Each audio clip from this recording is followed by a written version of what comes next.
You're standing in a dealership, keys almost in your hand, and the salesman keeps saying it's the deal of the year.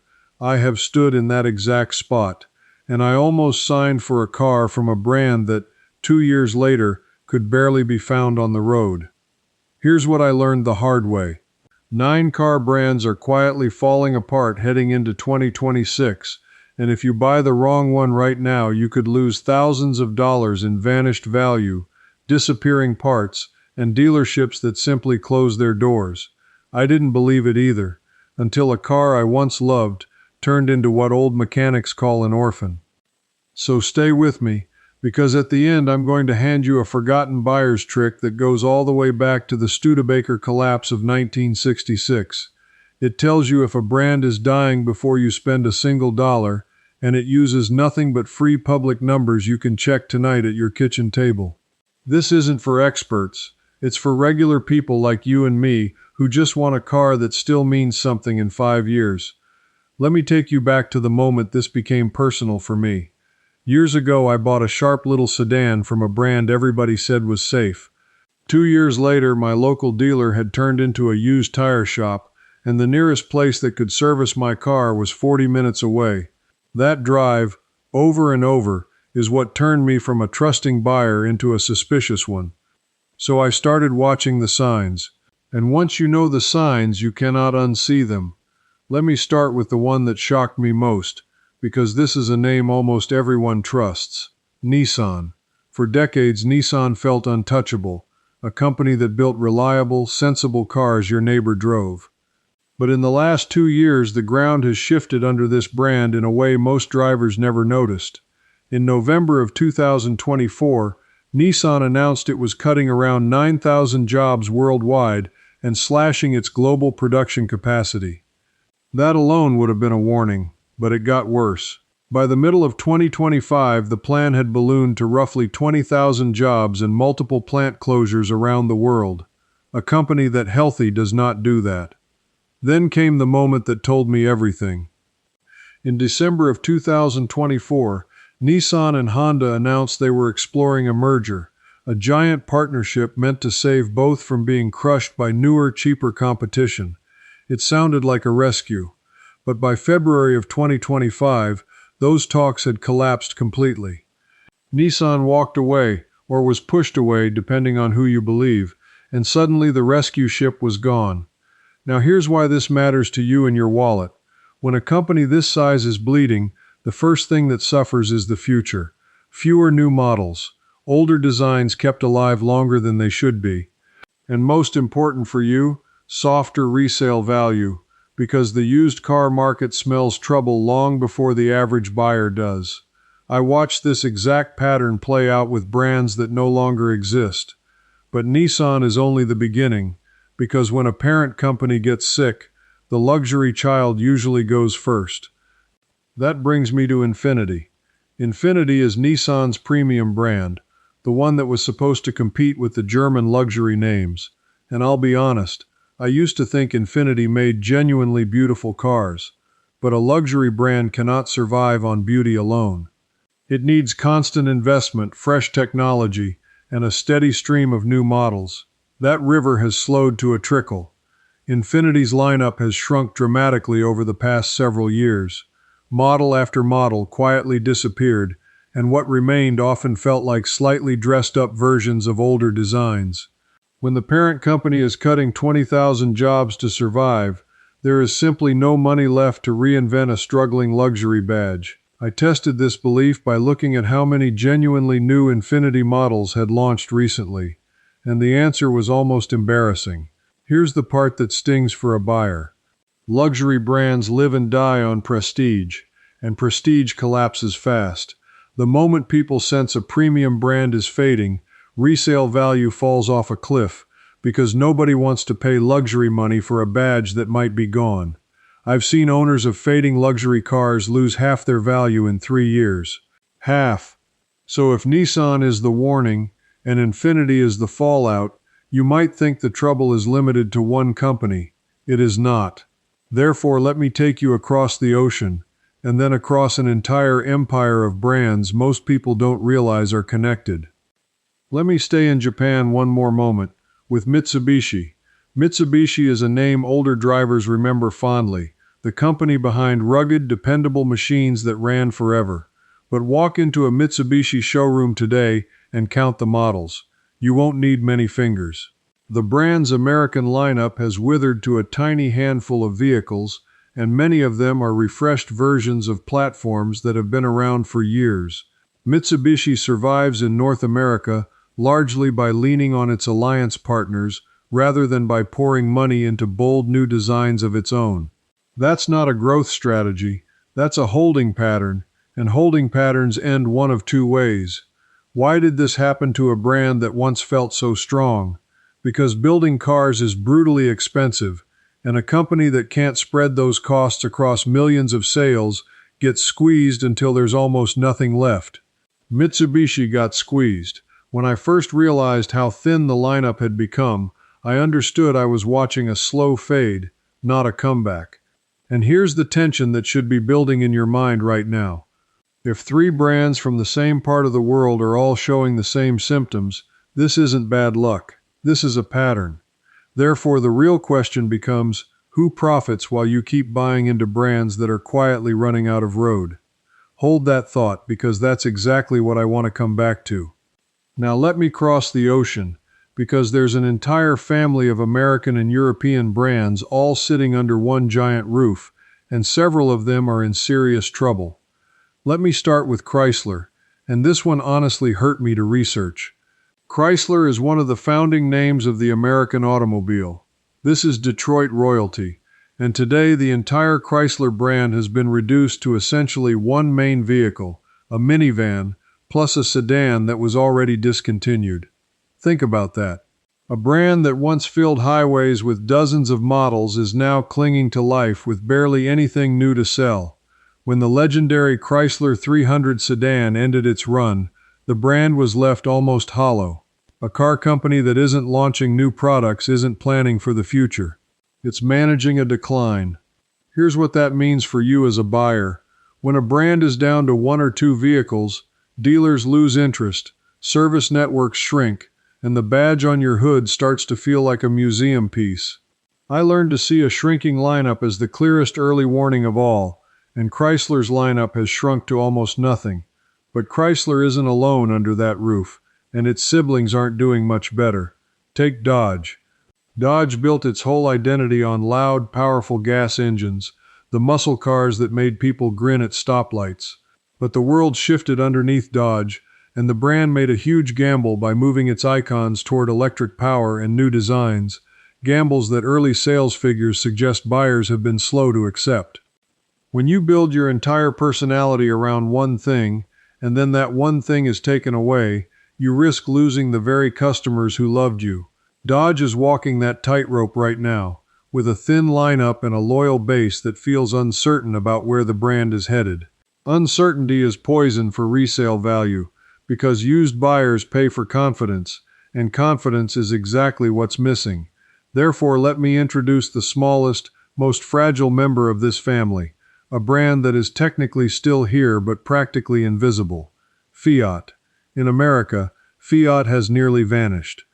At certain points, the brand's entire United States presence came down to a single quirky little model, selling in numbers so small they were almost a rounding error. This is a brand that came back to America with enormous fanfare not long ago, promising charm and European style, and now you could go months without seeing one on your street. A brand selling only a few hundred cars in a market this size is not a real player anymore. It's a ghost wearing a badge. And if you buy a car from a brand that's already this close to disappearing, you are volunteering to own something that will be nearly impossible to sell and increasingly hard to service. Now I want you to notice something, because this is where the pattern turns from sad to suspicious. Chrysler, Dodge, and Fiat all live under the same corporate parent, along with the two brands I'm about to describe. And that parent keeps these fading names on life support for a reason. Which brings me to the part I promised I'd come back to. Here is the uncomfortable truth I ran into once I stopped trusting the sales pitch. A struggling brand is often more profitable to wind down slowly than to save. The company keeps just enough advertising going, keeps just enough incentives on the hood to move the metal that's already built. They are not selling you a future, they are clearing inventory. And the person left holding the loss, the depreciation, the orphaned car in the driveway, is you. I felt genuinely angry when I understood this, because I had been that buyer. And that anger is exactly why I sat down and wrote it all out properly, because what I can fit into one video is only the surface of it. The books I've written take this same problem, the fact that you don't have a car problem, you have an information problem, and turn it into a full system for drivers here in Britain. How to tell whether the car sitting on your drive is a frozen asset or a strategic one. Which vehicles the trade quietly won't touch anymore. How to read a dealership as a business that might not survive the year. What the changes coming in 2026 will cost you at the workshop. And how to claim back what you may be owed on a finance deal that was never explained to you honestly. It's the structured version of what I'm doing here, with case studies, decision templates, and a 12-month plan for what to sell, hold, exit, and avoid. If you want it, scan the QR code right there on your screen. Link in the description, pinned comment, the books are all in one collection. Because once you accept that nobody in that showroom was ever paid to protect your next 5 years, you start looking at the badges differently, and there are 2 more under that same roof you need to see. I trusted the badge and the smiling salesman, and nobody in that building had any reason to tell me the brand was fading, because their job was to sell today, not to protect my next 5 years. So let me show you 2 more brands under that same roof, and these are the ones that pretend everything is fine while quietly slipping away. Alfa Romeo. Oh, this one is painful, because Alfa Romeo makes cars that stir the soul, gorgeous Italian machines with a racing heart. But passion doesn't pay the bills. Alfa Romeo has struggled for years with tiny sales volumes and a reputation for reliability worries that scares away cautious buyers. A brand that beautiful should be everywhere. Instead, it's a rare sight, and rare in this business usually means endangered. When a brand sells in such small numbers, the parts network stays thin, specialist mechanics stay scarce, and every repair becomes an adventure in waiting and paying. I love how these cars look. But loving how a car looks is a terrible reason to gamble thousands of dollars on a brand fighting for survival. And right beside Alfa Romeo sits its even more expensive cousin, Maserati. Maserati is supposed to be the dream, the Trident badge, the sound of that engine echoing off a canyon wall. But the dream has been crumbling.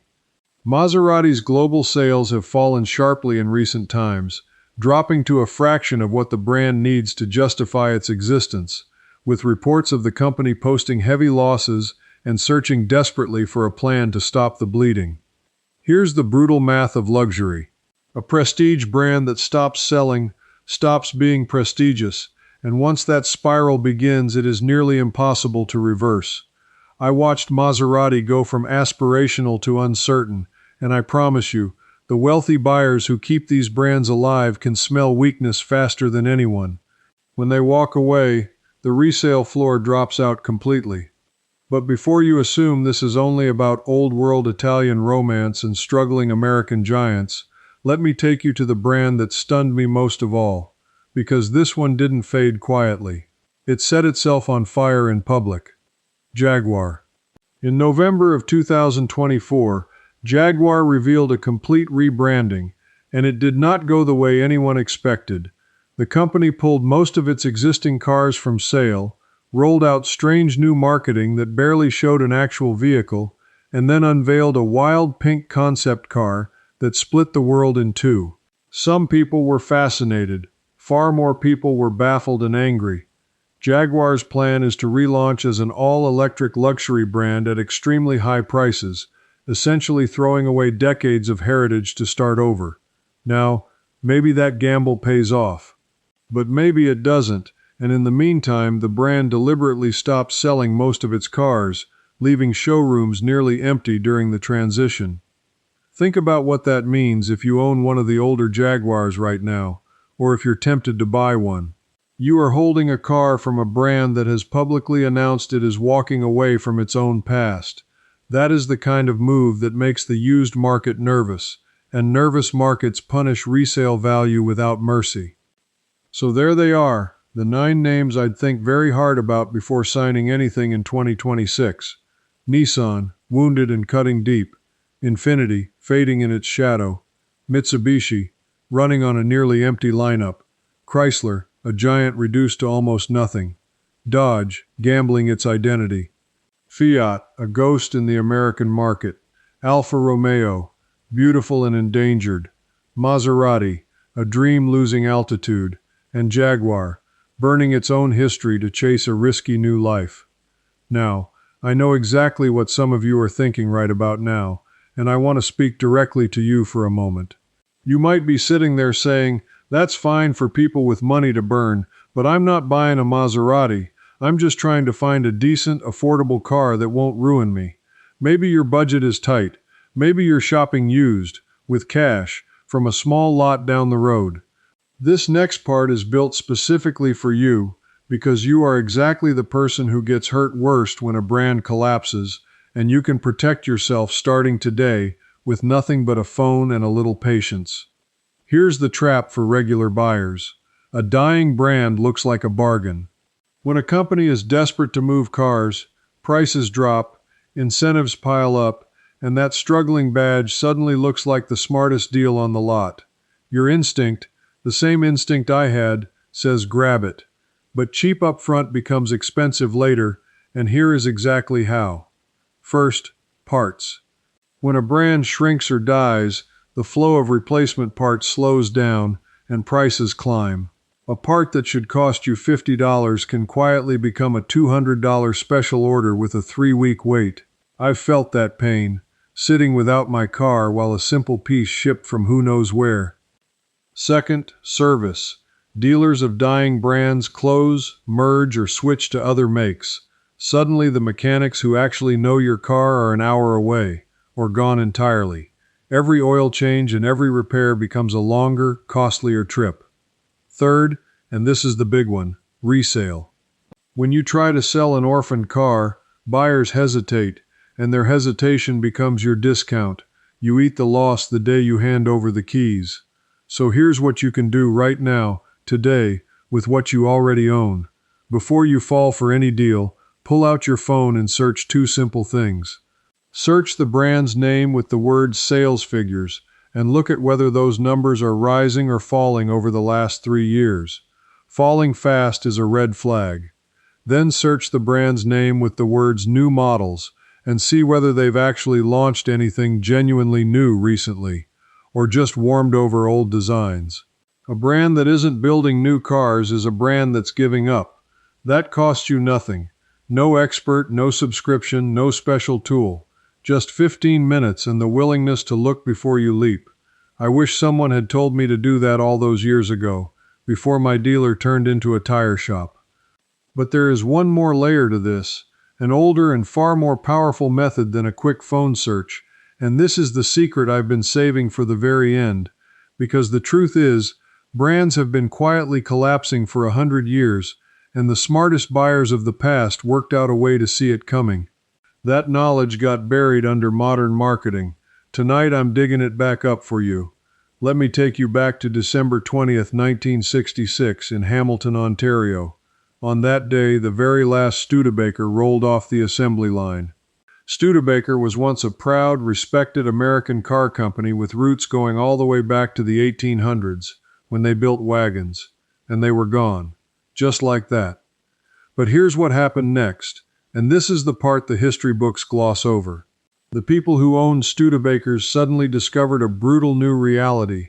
Their cars had become what collectors began calling orphans, vehicles from a company that no longer existed to support them. Values dropped. Parts got scarce, and a whole community of owners had to band together just to keep their cars running. Out of that pain came a discipline. The careful car buyers of that era, the ones who remembered Studebaker and later watched Packard fade, developed a habit before every single purchase. They learned to count. Specifically, they learned to count dealerships and to watch which way that number was moving. Here is the forgotten method, and it is beautifully simple. A car brand does not die all at once. It dies dealership by dealership, quietly, long before any official announcement. The dealers, the people closest to the money, are always the first to know. When they sense a brand is fading, they don't wait for a press release. They drop the franchise, they switch to a healthier brand, or they close. And every dealership that vanishes is a signpost pointing straight at the brand's future. We saw this exact thing happen again in modern times, and it proves the method still works. When General Motors killed off Oldsmobile, announced back in December of 2000, the dealer network was already thinning before most owners had any idea. Same story with Pontiac, Saturn, and Mercury around 2009 to 2011. The dealers pulled back first, the public found out last, and the owners paid the price in lost value. So here is how you use this yourself, this weekend, and it's the one trick I trust more than any glossy review. Pick the brand you're considering. Now find out how many dealerships that brand has in your state or your region, and then look at whether that number has been growing or shrinking over the last few years.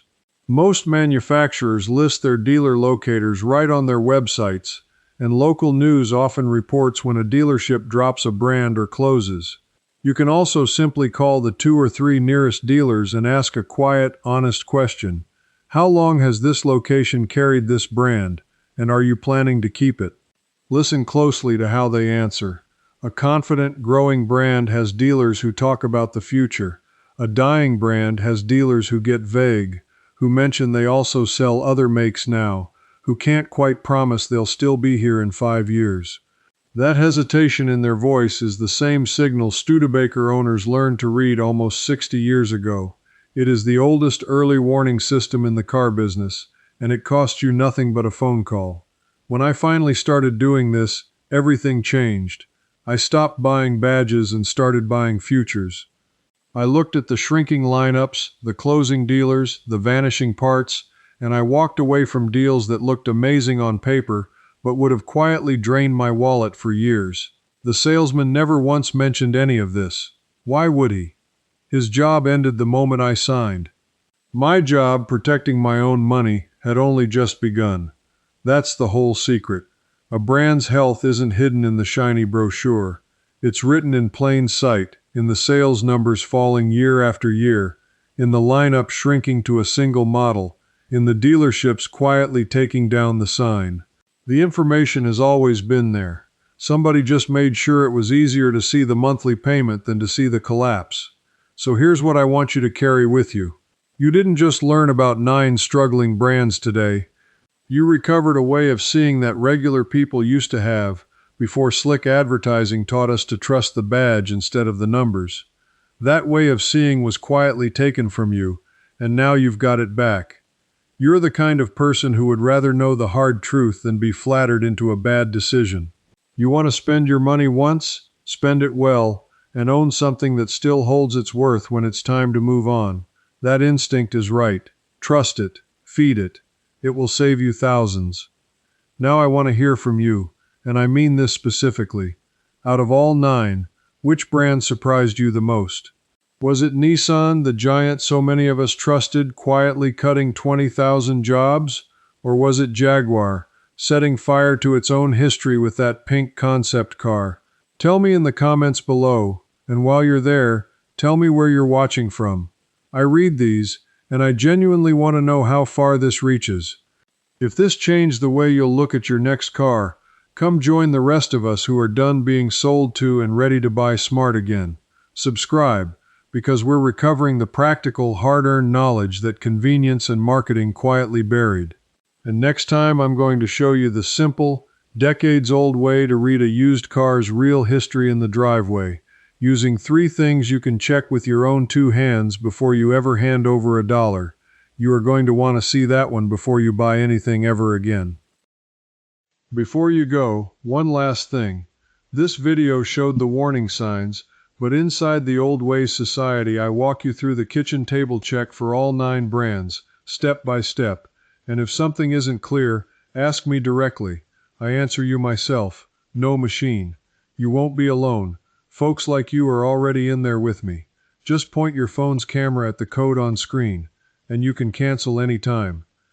Now, before you trade in your own car, there's something you really need to know. Some vehicles are already being turned away at the lot. I'll show you which one's next, so you can sell yours while you still can.